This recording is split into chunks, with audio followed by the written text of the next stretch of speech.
Miks natuke suur kirjutatud sai? Sellel raamatul on 2 ristiema. Üks neist on kunstnik ja illustraator Anne Pikkov, kes tuli minu juurde ja palus teksti, mille ma talle suurima rõõmuga kirjutasin. Ja teine on üks minu väike sõber, kes on nüüd juba natuke suur ja kes tundis ennast ühel sünnipäeva õhtul õnnetuna, et ta nii kiiresti kasvab. Aga see on minu esimene pildiraamat koostöös Annega ja üldse. Ja see raamat räägib ajast ja kasvamisest ja lähedusest vanema ja lapse vahel ja põlvkondade vahelisest toetusest. Ja see raamat räägib triipudest. Raamatus on tiigrid, aga triibud on ka meie elus. Me võime võelda triipudest kui aastatest, et me kogume kogu oma elu neid triipe ja pagan iga aastaga on jälle üks juures. Aga sellest võib ju ka mõelda kui kogemustest või elamustest või läbitud Tartu maratonidest või lastest või ehitatud majadest. Et me muudkui kogume neid triipe ja võib-olla on kõige suurem oskus enda triibud ära tunda. Mulle tundus, et veel üks paljudest võimalustest sellest raamatust mõelda oli ka selline kehapositiivsuse aspekt või et me õpiksime rahul olema ka nende muutustega, mis meie kehas päriselt toimuvad seoses selle kasvamise ja kõige sellega ja me ju mõtleme paratamatult ka nendele asjadele, mis meile peeglist vastu vaatavad, mitte lihtsalt see emotsionaalne pool ja vaimsed asjad. Kas ma sain õigesti aru? Kindlasti on oluline näha muutuda ja numbrite taga päris inimest. Ja seda, mis on talle oluline ja südamelähedane. See on ka ju kasvamine, aga see on ka midagi laiemat meie ühiskonnas. Kuidas me kedagi nimetame? Absoluutselt. See on ka võib-olla tore näide sellest, et suured ja lapsed võivad hoopis mingeid erinevaid asju sellest raamatust välja lugeda. Ja võib-olla hoopis iseenda valupunktid hakkavad sinuga rääkima. Ja mina arvan ka, et see raamat on kindlasti nii väikestele kui ka suurtele inimestele ja natuke suurtele. Et nii nagu siin on triibud, on siin ka kihid ja laps loeb lugu ja täiskasvanu loeb neid tähendusi, mis siin on. See on koos lugemise raamat tegelikult eelkõige, arvan mina. Mis suhe peaks olema piltidel ja tekstil ühes heas lasteraamatus? No see sõltub raamatust. Pildiraamatus on teadupärast palju pilte ja sõnu vähe, aga sõnad on siis väga suure kaaluga. Iga sõna on arvel ja mõnes mõttes on lühikest teksti raskem kirjutada kui pikka raamatut, kuigi mina usun nagunii, et vähem on rohkem. Peab leidma hea illustraatori, kellega hakkab see tekst sädelema. Illustraator jutustab ju oma lugu ja kirjanik oma lugu ja et need siis kenasti kokku klapiks. See on natuke selline X-faktor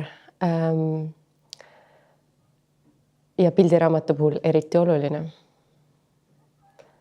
Ma arvan, et lastele päris ilma piltideta raamatut pole ju mõtet teha. Jah. Selle loo juurde tagasi tulles seal on juttu ka rahulolust täpselt selles ajaperioodis, kus sa oled. Miks see meile nii raske on? ja kas sina ka igatsed taga mõnda kindlat eluperioodi? Mälestused on ju magusad ja meie mälu on ehitatud nii, et me mäletame enamasti head. Ja tulevik on ebakindel, nagu ütleb kirjandusklassika Muumitroll. Et on ju mõnus minna sinna, mis on juba olnud ja soe ja südamlik.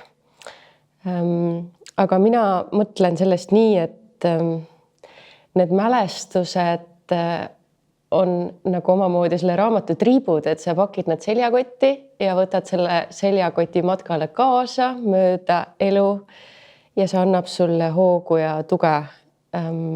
Vajadusel võib neid sealt välja võtta ja vaadata ja siis tagasi panna ja siis polegi tulevik äkki enam nii ebakindel. Ja minevik ja tulev on ju tegelikult ka alati hetk. Me unustame selle ära. Mõni hetk on kohe eriti ilus. Tegelikult on kogu aeg ju täna. Kogu aeg on täna. Aga rääkides ilusatest hetkedest, milline on viimase aja kõige ilusam tagasiside, mida sa oled saanud näiteks mõnelt lapselt? Kõige toredam on see, et see raamat meeldib nii lastele kui täiskasvanutele. Me oleme Annega mõlemad saanud väga palju südamlikke sõnu ka vanematelt ja vanavanematelt, lisaks lastele, kellele lihtsalt meeldib üks väike tiiger, kes muretseb liiga kiire kasvamise pärast. See on hästi eatu ja põlvkonnaülene raamat ja seda on tagasiside näidanud. See on meid rõõmustanud. Väikesel tiigril oli sünnipäev. Külalised hakkasid saabuma juba hommikul. Tulid noored tiigrid ja vanad tiigrid. Tulid tiigrid ja tiigrite sugulased. Kogu metsaalune oli tiigreid täis ja pilt võttis silme eest triibuliseks. Suured tiigrid pikutasid puudes alus. Väikesed tiigrid mängisid kulli ja ronisid puude otsas. Päikese loojangul tassis tiigri ema külaliste ette uhke tordi. Tiigrid limpsesid keelt. Ema tõi välja uue tordi ja veel ühe.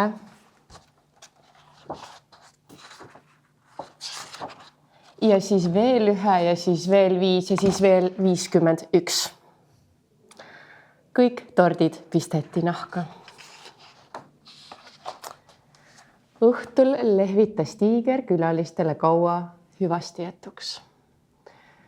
Kui viimane sabaots oli silmapiiri taha kadunud, ronis ta puu otsa. Pea kohale tõusis hiigel suur kuu. Tiigri ema pikutas puu all ja imetles samuti uhket kollast kera. Järsku kukkus talle midagi märga nina peale. Mis nüüd? Imestas tiigri ema vihmadeni on ju veel mitu kuud. Ta heitis pilgu üles. Tähis taevas oli selgemast selgem. Seejärel sadas talle midagi vurrudesse. Ta ajas pea kuklasse. Oksal istus väike tiiger ja nuttis. Mis on, ehmatas ema, kas sul valutab kusagilt? Kas sa sõid liiga palju torti? Kas süda on paha?